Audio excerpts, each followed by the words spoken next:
Sound boy play 10. King shine, we no blind. We kill sound any day. Sound boy, let I hear this. Yes, King I. shine them no play. Hell again, worries again. Sound boy dead again. Hell again, worries again. King shine till again. This a one coming from the Ramdan sound. Okay, well, King Shine sound originally started in Kansas City. Well, you can really kind of say it started in Jamaica, basically. Oh man, we have them sound in them yard and, you know, nothing, no play out system or nothing like that. But then, of course, people migrated to America, to Kansas City, Missouri, and started building the sound there. Back then, back in the 80s, 90s, whatever, those times. No dub plates, nothing like that, just equipment, regular sound, And it was a tragedy behind the sound, around the sound. One of the members of the sound, a family member of the sound, because the sound is a family sound. Everybody that was on the sound and played the sound were actually blood family members. And something happened at a party, and shots were fired or something like that, and one of the selectors on the sound was shot and killed, and that kind of gave the sound a bad vibe. So they parked the sound. So the sound was parked and put on. And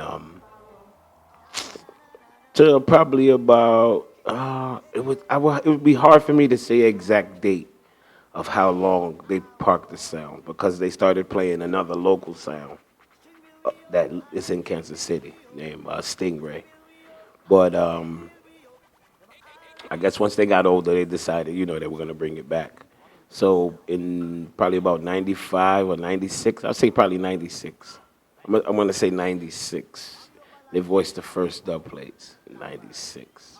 So any time before that, there was no dubs voiced. Na na na na na na na. Yeah, yeah, yeah. The first dub voice was Eddie Fitzroy and a Merciless on the King Jammy Stagger rhythm. Stagger-like rhythm right now. Yeah, those were the first two dubs.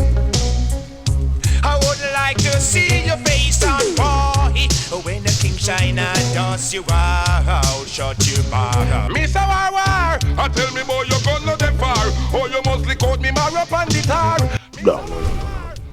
No, it was built in Kansas City. I mean, the original of the sound was in Jamaica, but the sound, what you see now as King Shine, was built in Kansas City, as far as box, a conventional sound, a sound where you will run out and go out road and play a road, opposed to a sound where you build up around your yard. You know what I mean? Yeah. But Kansas City in the Midwest, a lot of equipment, a lot of speakers, a lot of everything. Yeah. Well, yeah, the sound, like how just like most people would build a sound in America. A lot of them will build a sound to send to Jamaica, so that that naturally happens. So there's a King Shine in Jamaica. The sound is based out in St. Thomas. I go out there a couple times a year, handful of times a year, and play the sound. Play on a couple dance every year. Every year since about 2012 or 13, something like that. Every year I go to Jamaica, play on a handful of dances. So yeah, the sound's there. But also in 2009, 2010, maybe around that time. Maybe 2010. I think 2010. I'm going to say 2010. Because we were playing in a clash. Sample was playing by itself. And the guy who owned the sound kept turning the sound down on us. Like specific. I don't know if he was specifically doing it because of us, but every time they said turn the sound down, it was having to be us playing. So after that night, it was like, nah, we can't have this happen again. So anytime we have a clash again in New Jersey, we're gonna be playing on our own sound. So, boom, that happened. Built the sound for New Jersey, you know. So My name is Mr. Dutch. Funky dancehall party. the sound was originated by Ox, Derek, 20B, you know, and of course Papa Shine, because the sound is named after their grandfather. Papa Shine is a person. Yeah, King Shine is named after a person. If people don't know with the sound, it's a person. Shine is a person. A lot of people know when you come in the Caribbean and you have very dark skin, people will call you Shine. So that's how you got the name. And the sound is named after a person, you know. Those are the original, you know, basically the original people on the sound where those are the, because I know everybody asks, who's this and who's that? Because people, you know, just nosy. But those are the names that you hear in the dubs. Those are the original people, basically, you know, that you can wrap up and say, yeah, those are the original people of the song. You know, you got Papa Shine, you have Ox, you have Black Pearl, you have 20B, and you have Derek. And Derek, rest in peace, was the one who was shot and killed around the sound. So, yeah, that's basically the original base of the sound. That's out in Kansas City, you know. And these gentlemen are older than me. They're not, me and them are not the same age. They're, yeah, older than me. Then I had no time to check out a rock. When King Chan make a sudden attack, someone can react. And I eat that some boy happy dress back. Frankie, I know King Chan will kill us out. Well, that came along, well, there, now how this goes together was now how it goes. Sample, my brethren sample. Now, a lot of people know we used to play a Twin Tower for so many years now. Sample and them, that's his family. That's his blood family. They're first cousins. They all come from Spanish Town. And so Sample, when he left the sound he was playing, Twin Tower, he decided he was going to take up King Shine and play that, you know, instead of just sitting there not doing anything. When I first met Sample back in 1997, I think 97, I met Sample. I think I was still in high school. I was a senior in high school. Every time when we would go by his house and he'd be playing music, he always had a small little stack of dubs. And I would ask him, who dubs are those? And he would be like, oh, this is my cousin's sound. This is my family sound. This is my grandfather's sound. Like, he would always just say my family sound. And I'd be like, what's the sound name? King Shine. And I would always laugh and be like, what does that even mean? And he'd be like, Shine, that's my grandfather's name. And I even thought that was funny, because at the time I had never met anybody named Shine. And but yeah, that was back in 1998. So I took a few years out of music from when I moved from New Jersey. I moved down to Delaware. I took a break out of the dancehall.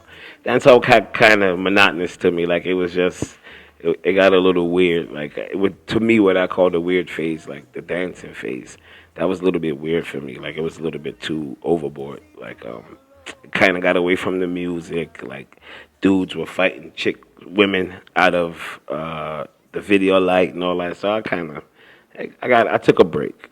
When I decided that I wanted to come back to the music, naturally I linked up with Sample, because that was always my friend for years. So when I linked up back with him, he was like, yeah, I don't play Twin Tower anymore. I have King Shine. And I just remember the small little bit of dub plates, and I was like, oh, okay, yeah. So I didn't really take it that serious. I was like, oh, you got, okay. And then he was like, yeah. And then I was like, so how does how it go now? Because I had been out of it for a while. I had seen it online, watching World Clash and stuff like that on YouTube. So I was like, how it go now? They still got dub plates and all that. He was like, nah, it's on CD now. And he was like, some people don't have CDs. Some people just got a laptop and this and this. And I was just like, okay. I just was kind of lost. But I was like, okay, it is what it is. That same day that I went to see him, he was like, yo, it's a clash tonight. It just happened to be. And I was like, nah. He was like, it's a clash tonight. I'm like, what's the clash? And he was like, the first sound I ever played in my life was some high school friends of mine. They had a sound called Syndicate. And I was with them. We was in school every day after school. We would go and play music and clash each other, play parties and stuff like that. But I never was one of the out front dudes. I was always in the background. But but we all learned together. We all, learned the music and everything together. That they were clashing that night, and they were clashing some big sounds like Jammies and Black Cat and all that. And I was surprised, like, what? He was like, yeah, they've been doing their thing. They kind of run the place. I'm like, run the place? I couldn't believe that they, had reached to that level. This was 2006 or 2007. This is in Jersey, where I'm from. So I couldn't believe it. So, we went to the dance that night, and they won. They actually won. But while I was in the dance, not being in a clash in like 6 or 7 years, I'm realizing, like, it's no different. Like, most of the music that was playing, I knew it. Nobody was really saying anything spectacular. I didn't say it out loud. I was just saying to myself, like, yo, I didn't miss anything. I was like, if I really want to get back into this, I could just dive right back. Like, it's not going to... I give myself a year and I'll be ready. Like, so I didn't really say much about it. Like, I remember going home, driving home, saying that. And then the week after that, I went back up again. And me and him was talking about it, and I was like, you know what? I'm gonna start playing some music again. He was like, all right. I was like, what I need? He was like, you got to get a computer or laptop or whatever. He's like, get a hard drive. He was like, the first thing, just get a hard drive and come back to me, and I'll give you all my music, all my 45s and stuff. I was like, yeah, that's perfect. I was like, is it set up and all that? He was like, everything. He was like, it's all set up, name, order, year. I was like, perfect. I went, bought a laptop. I didn't buy a laptop. I just bought a hard drive. Came back, plugged in the hard drive. He loaded it up. We sat there, put all the music on it, and he gave me a couple CDs. Like, yo, listen to these on your ride home or when you're driving around. That's to kind of give you what's going on now. So I drove home, listened to the CDs. When I got home that night, I plugged in the music right away, and I downloaded Virtual DJ, because that's what he told me to get. He was like, Virtual DJ is free. You don't need no equipment. Just download it. You can work it with your mouse, this and this. I went home, downloaded it, set up my speakers, and started going through it, was going through the music. I saw how he had the music set up. And so I started going through the music, listening to stuff that I knew, stuff that I ain't hear in a long time. So I got right into it because it had been a long time since I had been playing music. And while going through the music, I looked, it was a folder. It was like dub plates. And I clicked on, no, it didn't say dub plates. It said something else. I can't remember. It had a different title on it, but it didn't say dub plates. It said something, but I clicked on it. And when I clicked on it, it opened up. And there was a bunch of rhythm names, and I was just reading them. So I started clicking through some, and I was reading them, and every song I was reading, I was like, none of these songs are on this rhythm. Like, what the hell is this? So I was like, loaded it up. I started clicking play, and I just started hearing it. It was dubs, like dub plates. So I started listening to them as if it was somebody in the house. Like, and I started, like, turned it down low and, like, listening, like going through every dub. Like, after I went through every dub like 3-4 times, and I mean a lot of them. I ain't talking about no little bit of dubs, a lot.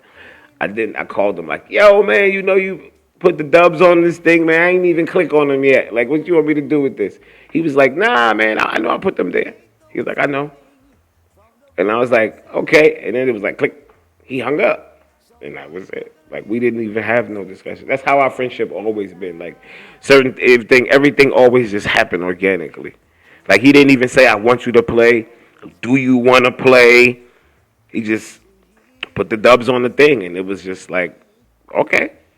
And that day, instead of me going into the music, like what I planned on doing was going back into it like a fresh new student, and catching up the dubs. I just started going through the dubs, putting them in order, alphabetical order, every artist, every name, and I did it for months on top of months on top of months. I just studied the dub box. Before I even knew the latest music, the latest anything, I knew my dub box, front and back. Boy, oh, to be free, yeah. again, worries again. Sound wide dead again. Hell again, worries again. Sound wide play 10. King shine, we no blind. We kill sound any day. Sound wide, let I hear this. Yes, King shine them no play. Well, the first clash with me actually playing the sound. I think it was 2012. I think it was 12. I'm almost sure it was 2012. Now, I got the sound. He gave me the dubs and all that, and I got the sound maybe 2009, 2010-ish, around that time. So a couple clashes happened, but I didn't play. He played by himself. Like, I just sat there and watched, because I wasn't anywhere ready. I knew I wasn't ready to be out in the battlefield. But I watched him, because we had to start getting the sound out there, which he was doing already, but he wasn't motivated fully, because he had nobody around him that he felt, So it was like, as one person to be motivated, that's not an easy thing to do. And so when I started coming around and started talking about Clash more and more and more, it started motivating him. So he took a couple of clashes. And I just went there with him, prepared with him, but I didn't involve none at all. Like, I would give him some speeches to say, like some ideas and stuff, and that's it. But I just played my role of just being there. At the same time, still studying. And then we had a clash in New York coming up, because I was kind of making it known to people that I played the sound now, because I was making dub plate mixes and stuff like that and putting them out. And at that time, like, a lot of people did a lot of downloading. Like, the mixes was downloading a lot. A lot of people was like, "Who's this sound? Who's this sound?" So the sound kind of had a name for having a lot of music, but that nobody knew who played it. That's how it was like looked at. So I think I think it was a clash with Andrew Digital. No, not Andrew Digital. I think it was Tech Nine. It was Tech Nine. Tech Nine had kept a clash, and he played by himself. Then he kept another one, and wanted us involved. And this one I played. I mixed, and my brother Sample talked. We played that clash. We played that clash pretty well. You could pretty much kind of say we won, because the sound that was supposed to play dub for whatever reason, they got a little bit intimidated, because Sample's a little bit intimidating. Like, he's kind of tall, he's very burly, dark skin, he's very aggressive with it.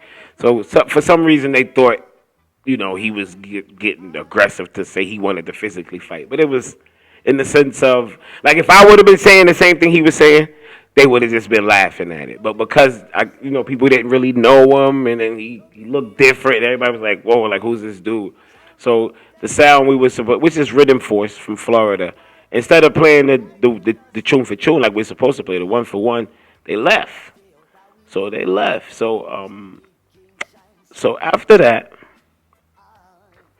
we had a clash where I was gonna lead out. Now I was gonna be the lead out person. I was gonna play. I was gonna MC. And months leading up, I practiced, but I practiced by myself, because I lived in Delaware, Sample lived in Jersey. But not only that, he was back and forth from work, because of work purposes, from Jersey to here, Jersey to there, Jersey. So we had no time to be amongst each other, just over the phone. So I was practicing by myself. Like, I was putting together, juggling, putting together, what we're gonna play. But I was doing it by myself. I was practicing by myself, all by myself, practicing. And whenever the time the clash came, we got together. It was like, okay, he's gonna mix for me, which I kind of knew that ain't gonna work. But I was fresh back, I felt like I wasn't in a position to say what can and can't work, because I still, even to right now, I felt like then I didn't know what could and couldn't work. I just knew that, okay, I gotta adjust, and I already knew that felt funny from there, knowing, damn, I'm not gonna be the one controlling what's going on back there. So I was like, okay, let's give it a try. So we tried it out, and it just, to me, it was just not connecting, but it was doing okay. It did okay the first round. Then the second round, it was just like a disaster. It was like a total disaster. But that was the perfect thing to happen. To me, as far as I'm concerned, it was a perfect thing to happen. Like, it was a disaster. And I remember being in the crowd afterwards, just laughing, like, wow, like yeah, that was a disaster. But it was fun. I remember thinking it was fun because I remember thinking of the rush of, because like as bad as I thought I played in the moment, when I went and looked back at it, I had a bunch of people just laughing.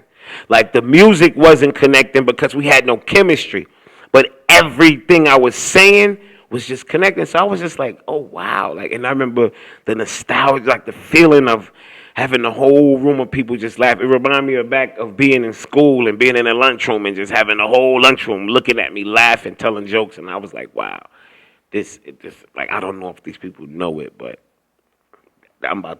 this is about to be different. So I took, like, after that event, I took like, not even a year, but like 8-9 months before I took any more classes. And then the next class I took was in Canada. And so I had to play by myself. So I went and I played by myself. That clash, I could legitimately say I played flawless. I did not miss a mix. Now I don't even care if a mix connect. Like, it don't even matter, because I realized those things are not as important as I thought they was. But because I was playing by myself for the first time, and my brother Sample had put the faith in me to say, yo, go ahead.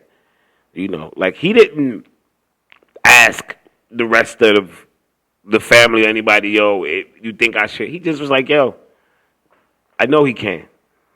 And he hadn't really seen me do it, but he just knew, like, yo, I know, like, you ready? Like, just go ahead. That was 2013. That was 2013. It was in Canada. That was the first time I went to Canada to class, and it was a sound named Sniper Sound. Sound boys, don't look back. King Shine has drawn the line. Yeah, we are gonna move on. The most challenging clash in that. Believe it or not, the most challenging clash I ever had is not even a clash that would be big on most people's radar. But I had a clash. Andrew Digital had a clash series that he was keeping. And each clash had 3 sounds in it. And I forgot what the name of it was. It was just a couple years ago. I think this was 2017. I think 2017 this happened. Yeah, I think 17. It was a sound from Brooklyn named Blackheart and another sound from Brooklyn named Stumpy. So I was the only sound from out of town. And most of these clashes that I have in New York, I could rally up people from Jersey to come all the time. But for whatever reason, that night, everybody that I was trying to rally, they all had something to do. Like, literally. Everybody, like my sound friends that normally would come, they were all booked. And then, like, they were all, like, even dudes, everybody. I was just like, I have nobody to come. Then I was like, you know what? It is what it is. Let's go. I just went. So maybe 2 people, I think, came. Literally, like 2, maybe 3 people from Jersey came to that clash. And it was in, like, a smaller venue. But the venue was full. It was full. So I don't know what capacity. Maybe the capacity was 150, maybe. And they put 175 in. You know how we break the fire code all the time. And because it was people squeezed indoor, and they had an outdoor area. Like, it was packed all the way. Like, when my round was done, I had to part and part to get to the, and it was those 2 sounds, and pretty much maybe 75% of the people in the venue came for one sound, like Blackheart. But by the end of the night, I had his fans cheering for me. Like, and it took literally 3 rounds for that to happen because it was like breaking layers of ice. It was like begging in the beginning, and then begging some more, and then the last round it was like, okay, they was like, you ain't gotta beg no more. Let's give him a chance. And when they opened the door, it was just like I ran through it, and I won the last round that was in, and then it was of course the chun for chun, and I had to go chun for chun with that sound, and I won. And like when I would look back at the video, I literally sit and watch his fans go from not giving me a chance of a vote, like not no vote at all, and then cheering for me, but still not voting, and then cheering and voting. It was like to really go, like I really watched the levels of it. So it was like, to be honest, that was like my heart. Like I remember it being finished, and when I was winning, they announced me the winner, just letting out a big sigh, like damn, like I had to make that crowd do a complete 180. Like it didn't matter the size of the sound. It was just like a house full of people that wasn't giving me no chance in the beginning, and at the end, I won over at least 80, 90% of everybody in the place because I won. Like I won by a landslide at the end. Like in the beginning, they led, and then I just had to win one round, and then it was just, that was it. So that was probably like one of my most fulfilling wins, to be honest. It wasn't like the size of the sound or how much people was there or none of that. It was, what I had to go through in the event. King shine have the dub them in the jacket. This a one a boom, so you have to rock it. Them come down in a tie and jacket. King shine make we kill sound. Man, I've had 2-3 names around sound. Like when I first started being around sound, all my friends called me Nature Boy, and I didn't really like being called boy, so I cut. Like I used to see like Anthony B and Yankee B and all those. So I was like, you know what, B, just call me B. So I was like Nature B. So all my friends started calling me Nature B. Then once I started calling myself Nat Turner, that was in high school. I started having my friends. Because a lot of my friends didn't even know who Nat Turner was. I knew what Nat Turner was. So all my friends started calling me Nat Turner. So then, like the Jimmy Spliff name, that was a joke. Like after one clash, I came home and made a video joking about people playing a fake Jimmy Cliff dub. And I called myself Jimmy Spliff. It was like literally a joke. But it just... So I thought it was like, this is kind of funny. I'm going to run with that a little bit. So I ran with that. And that name... what happened? My brother Sample went and put it on the paper for an artist to say, and it was Richie Spice. And when Richie Spice said it, like he laughed. I still have that dub. Like you could tell, like he enjoyed saying the name. And I was like, you know what? I like the way that one sounded. I think that's catchy. That's very catchy. So I roll with that. So it's like I come up with them all the time, and then I had a clash with Matterhorn and Panther. They were in the same event, and it was 2 rounds. The first 2 rounds, I slayed the first 2 rounds easy. To be honest, it was like no, I couldn't just. I just had the entire Bronx in my hand. I was tearing this dance apart, slaying the dance. And one of the dudes from Sentinel Sound got like overexcited on the stage, was jumping, and he knocked my laptop over. And like the battery, I think it was the battery shot out and like it erased, like the computer just was shot. So I got eliminated out of that because of that. But what happened was when I got eliminated, I was pissed off, and LaRousse has it downstairs, so I just walked downstairs. I was pissed off, but when I turned around, 50, 60 people from In the Dance was behind me, just walking behind me. Like, yo, like this was their first time. A lot of them, it was their first time seeing me in person. They was telling me, yeah, I saw you on US Rumble. I saw you versus Kosmik on YouTube, this and this. Like a line of people lined off. And I was like, wow.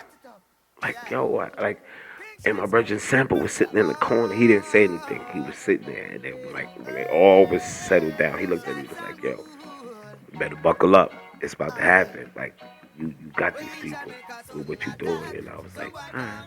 2016. So from then, I made a decision that in order for me to reach where I want to reach, I can't be a fan no more. Those days of being a fan, like being in awe, or like, oh, this is such and such. I got to treat them. It was like that. Those days are done.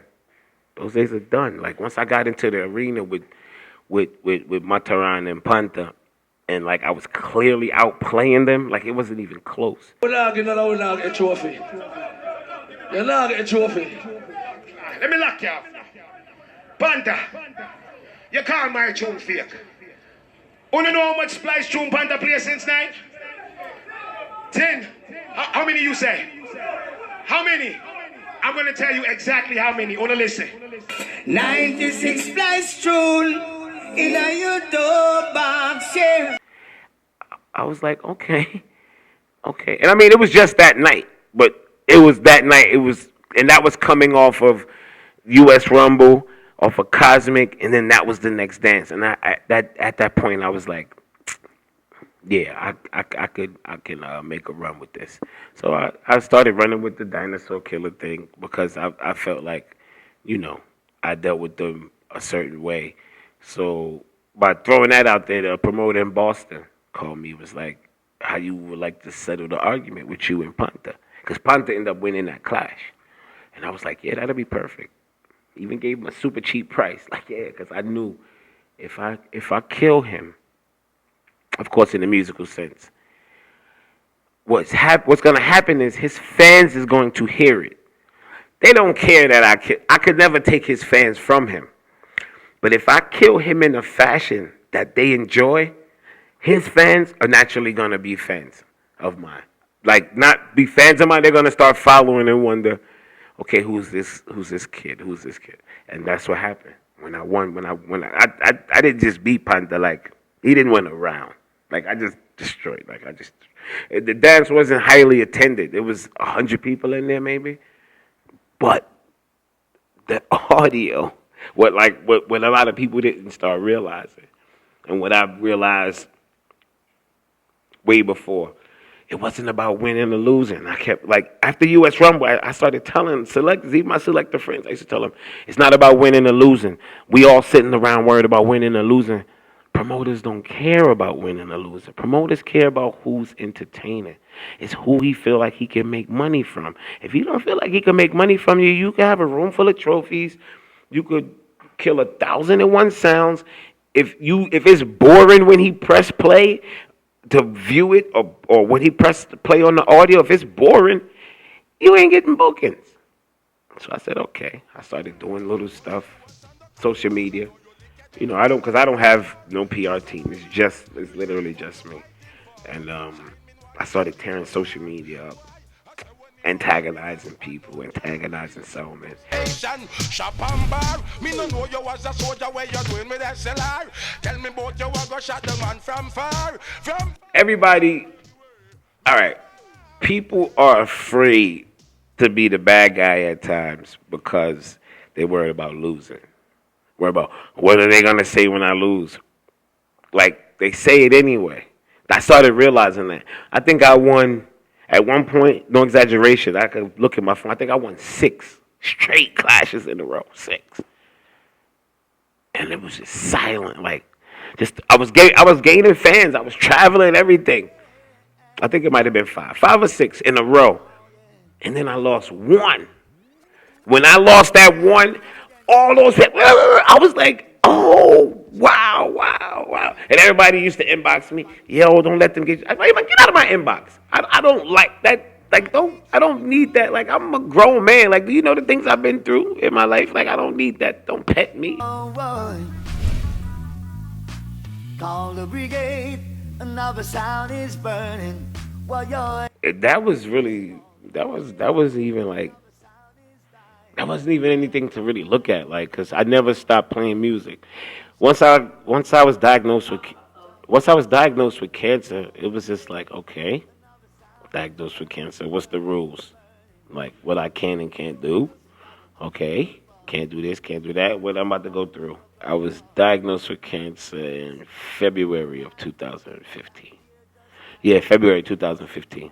I was, yeah, February 2015. No, yeah, February. Not just February. Valentine's Day, 2015. I had cancer surgery. I had a tumor removed from my small intestine. Yeah, I had 1/3 of my intestine removed, full colectomy. Um, yeah, so after that, that was it. So like I took a little break from music because physically I had to. I had to rebuild my core. I had to, that type of stuff. It's too much to get into. But physically I had to build myself back up. But after that now, at first they told me I didn't need chemo. And then I got an oncologist, which your doctor could tell you that, oh, you don't need chemo, but he's not an oncologist. He don't really know.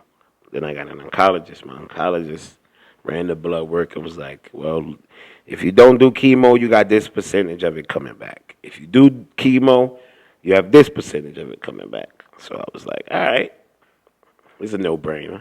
We're going to do the chemo. So we did this. I started the chemo. When I started the chemo, no, not even before I started the chemo. Yeah, like when I basically started the chemo, like all my bookings was like disappearing. Cause like right before that, like it started picking up. Excuse me, like as far as out of town, juggling dates and stuff, all that started picking up. All that was coming together. Like right before I was diagnosed, I had 2 events to play in the Midwest and one out in one out in California. So I had to cancel that. Those were the first set of ones I had to cancel. Then I had like a promoter from Virginia was like, "Oh, I see what you're going to. I'm gonna take you off." And I was like, "No, no, no, leave me on." He was like, "No, man, I think you should wait and get better." And I was like, "You know what? This ain't gonna work." So what I started doing was, I started just like being my normal self, which I was doing from the beginning. But then I was like, the only way people are gonna treat me normal again if I make a big joke out of this cancer. Like I literally have to make a joke of it, like literally make it a big joke, like make jokes about it, make jokes about myself, make jokes about my mortality, all of that. I was like, if I do that, people are going to stop treating me with pet gloves. So that's what I did. Even with family and friends, I had to do that. So that's kind of the route that I took.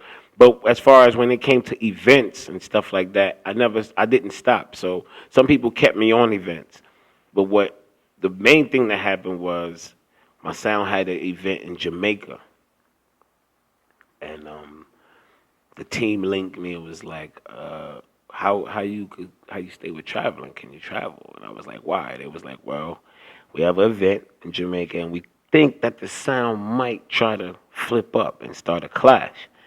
And I was like, all right, let me check my oncologist, because at that time, when you're going through chemo, you see him every week.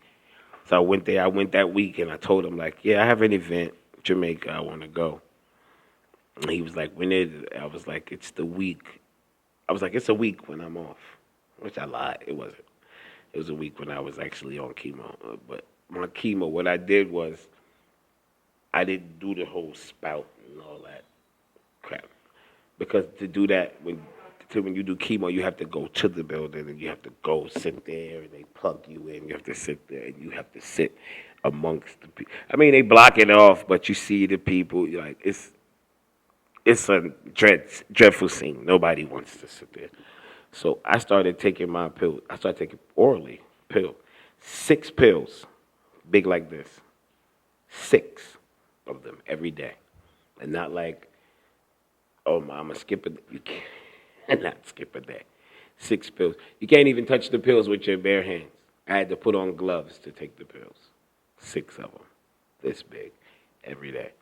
So I did that. So while I was doing that, I went through the physical changes, going through that. Like my hands turned jet black, like I'm talking about like the color of this.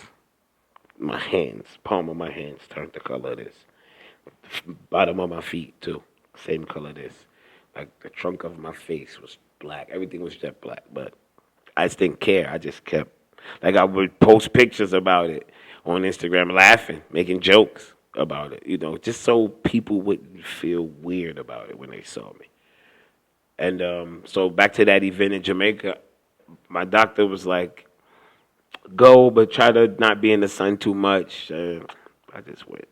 I went, and you know, just exactly what everybody thought was gonna happen happened, and like we ended up clashing with me and a sound from Kingston named Alaska, and I'm gonna deal with them wicked. I'm gonna deal with them wicked. We both was playing on our own sounds, and Alaska has a people know that Alaska has a pretty good sound, and this was like the first time our sound was down in that area in Linstead, so.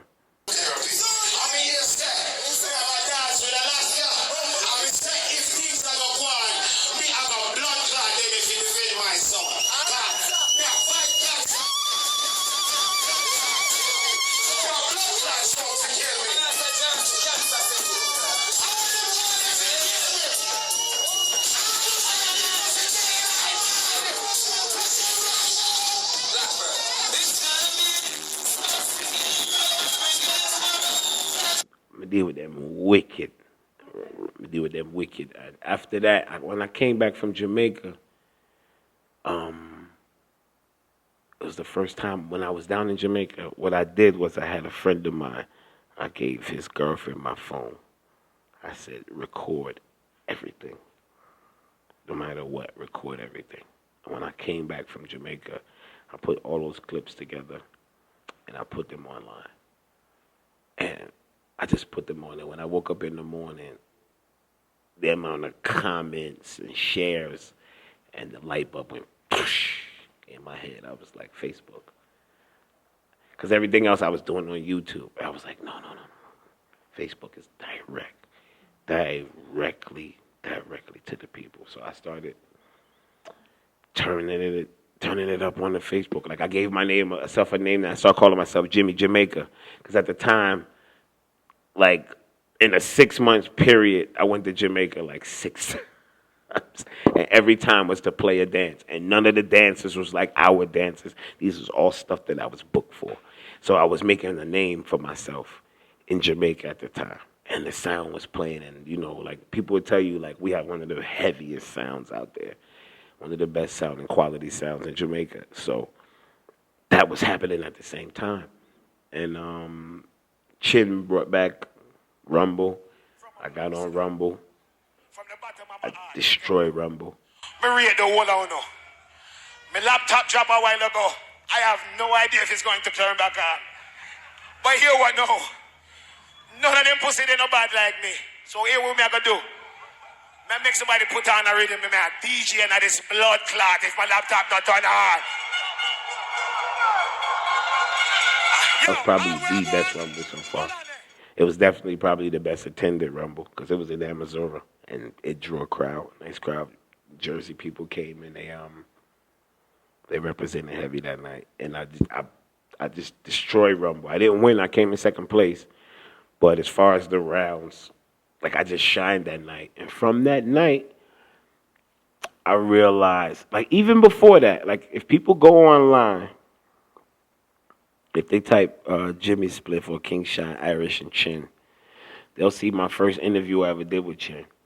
And Chin was like, oh, what do you think you have? What do you think you bring, this and this? And I was like, look, I don't be caring. I told him then, I said, we as selectors, we too caught up in winning. We need to be worrying about entertaining the people.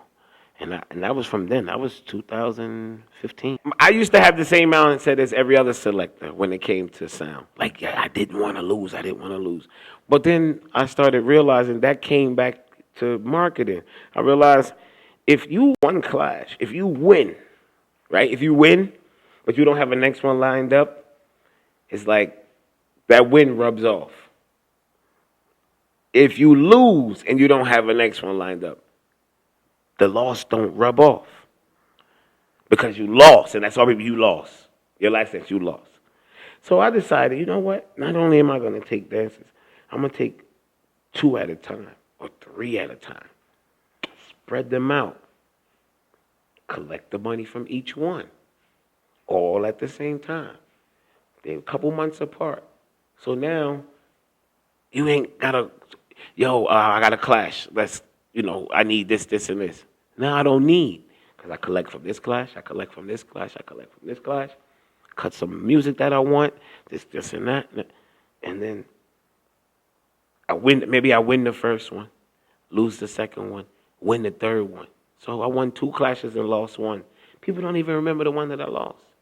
They just remember the ones that I won. And the one that I lose, I usually make more fans out of, because the people that come out to antagonize me, I antagonize them back. So when people that don't know who I am and they just see this back and forth, now they got to know who's this guy. But when they go to look for who I am, there's more good than bad. When they go and research and start typing, because a lot of people don't realize, I would go on YouTube and just YouTube myself. Jimmy Split from King Shine or whatever, see what comes up. And look what comes up. So I was like, okay, good stuff. Let's keep it that way. Come along, yeah. King Shine sound. Well, yeah, the Fight Club thing, being that, I run the first one, Fight Club thing, I my thing. You know what I mean? Like, I guess you could say I rule the Fight Club. But I feel like the right person won, in the sense of that I don't know if they would have been promoting it as much as I am. Maybe they would have. But I realized with the Fight Club thing that once I saw, I already decided, there's a belt involved, a traveling belt, meaning that if I lose it, somebody else get it. So I said, I'm going to make the best of having this belt. But what I saw when I respected was, the Eddie's promotion. I said, wow, they going hard, because I had people from Jamaica calling me. A lot of people from Jamaica was hitting me. Yo, I saw you on TV. Yo, I read you on this. I was online and I read this, and I was like, wait. Oh, they going hard. Like, the only other promotion team I seen go like that was Irish and Chin, that I was a part of, to where my people from Jamaica linking me, or people from different places linking me. So I was like, okay, they're doing their part. Let me do my part. So I figure, it should be promoted and pushed. Like you probably, as you can see, you don't have to call me to say I need a video. Sometimes I just feel random, like, because the belt weighs 1,000 pounds and it's sitting like on the floor. So like sometimes I might walk and stub my toe against it, and then I'd be like, you know what, let me make a quick video with it. I'm feeling myself. I'm the champ. I'm the Fight Club champ. So let me, it ain't too many titles you could walk around and say I'm this. So I figure if I set the standard of what the Fight Club champ should be, if the next person don't do this, the people gonna not like him, and they're gonna be like, you whack. Because when Jimmy was Fight Club champ, he did this and did, you know what I mean? Yo, this is Jimmy Spliff, the one and only leader of the Fight Club. And there's one rule in the Fight Club.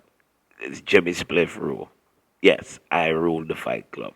So, if you feel like come for the belt or come for the champion, you're welcome. Just, bring your knuckle game. Because, Fight Club champ don't ramp with the business. There will only be one Fight Club champ until I decide I don't want to be the champ no more. And then I'm going to do like Muhammad Ali. I'm going to take the belt and fling it over the bridge in the water. And whoever want to be the champion, I figure jump in the water and go swim and wiggle and go for your belt. That's how you're going to be the champion, because I ain't going to lose the belt. You understand? All right. That's enough for now. Fight Club champ said that. Yo.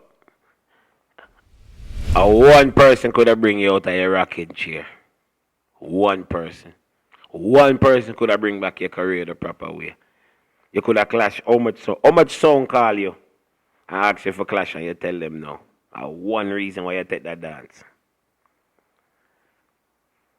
You want the belt. You on my spot, Spider? You on my spot? Well, you ain't gonna get it, because you ain't got it. Spider, welcome back to the arena. I feel bad for you. I really do. But welcome back to the arena. Welcome back to New York. It's not going to be pretty.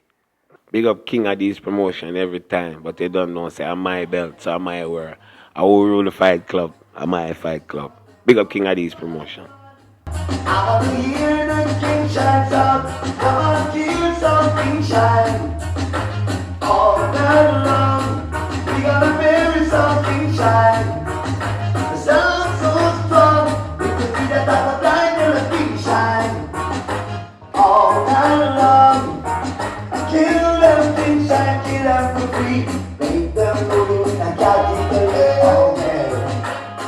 That's all sleep on the branches, step new ideas. How I keep shining eyes, girl, you look so sweet. Shine on that lipstick, head on your heel down. When in a king shine dance, I'll be minding watch you. Tonight will be a special night. King shine down the way. I know what to do.